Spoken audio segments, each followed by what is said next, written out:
मनुष्य के अंदर दुख, शोक, चिंता, भय या व्याकुलता आने के मुख्य रूप से दो ही कारण होते हैं। पहला, प्रिय या इच्छित वस्तु, परिस्थिति या व्यक्ति का वियोग हो जाना, और दूसरा, अप्रिय या अनिष्ट वस्तु, परिस्थिति का संयोग या प्राप्ति का हो जाना। इन दोनों परिस्थितियों में कुछ व्यक्ति बहुत अधिक दुखी या व्याकुल हो जाते हैं और मानसिक तनाव के कारण बीमार हो जाते हैं, परंतु कुछ व्यक्ति विपरीत या प्रतिकूल परिस्थिति में कम प्रभावित होते हैं या उससे जल्दी बाहर निकलकर अपने दैनिक क्रियाकलापों में व्यस्त हो जाते हैं। वे जानते हैं कि अनुकूल प्रतिकूल परिस्थितियां तो सभी के जीवन में आती जाती रहती हैं। हमेशा एक सी ही स्थिति नहीं रहती, क्योंकि प्रकृति में भी लगातार परिवर्तन होता रहता है। इन दोनों प्रकार के व्यक्तियों के अलावा कुछ लोग ऐसे भी होते हैं जो काल्पनिक स्थिति का विचार करते रहने के कारण भयभीत या व्याकुल रहते हैं, जैसे कहीं मुझे कोविड या दूसरी कोई बड़ी बीमारी न हो जाए। उस समय मेरा या मेरे परिवार का क्या होगा, या यदि उनके परिवार का कोई व्यक्ति गाड़ी से घर से बाहर गया है, तब वे ये सोचकर व्याकुल होते रहते हैं कि कहीं रास्ते में कुछ हो न जाए। भगवान ने गीता में कहा है कि जिस मनुष्य के व्यवहार या क्रियाकलापों से दूसरे मनुष्य उद्विग्न या व्याकुल नहीं होते, या वह स्वयं भी दूसरे मनुष्यों से उद्विग्न नहीं होता, जो सुख दुख या ईर्ष्या, भय और उद्विग्नता से रहित है, वह मनुष्य मुझे प्रिय है। इस श्लोक में भगवान ने 3 बार उद्वेग के विषय में कहा है।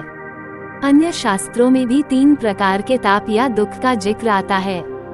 गीता में आता है, दुखों की प्राप्ति होने पर जिसके मन में उद्वेग नहीं होता, सुखों की प्राप्ति में जो सर्वथा इच्छा रहित है, जिसके राग, भय और क्रोध नष्ट हो गए हैं, ऐसा व्यक्ति स्थिर बुद्धि कहा जाता है। इसलिए स्थिर बुद्धि वाला मनुष्य उपरोक्त तीनों प्रकार की परिस्थिति आने पर भी बहुत व्याकुल नहीं होता।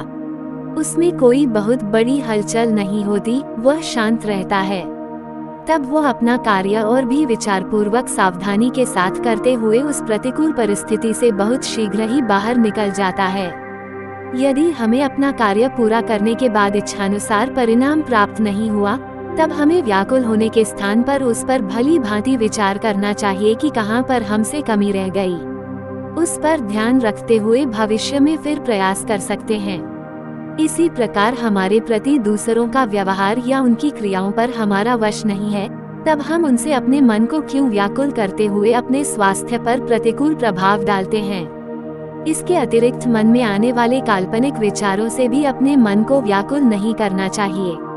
जो हो चुका है उससे सीख या ज्ञान लेकर भविष्य के प्रति सावधान हो सकते हैं। वर्तमान में किए जाने वाले कर्मों को पूरे शांत मन से परिस्थिति के अनुरूप खुशी खुशी करने का प्रयास करना चाहिए, इसी में हमारा कल्याण है। इसके अतिरिक्त दूसरों की उन्नति होने पर हमें उनसे ईर्ष्या का भाव रखकर अपने मन को मलिन या व्याकुल नहीं करना चाहिए। जितना हमारा मन शांत रहेगा उतनी ही प्रसन्नता हम प्राप्त करेंगे। स्वस्थ जीवन के लिए शांत और प्रसन्न रहना आवश्यक भी है।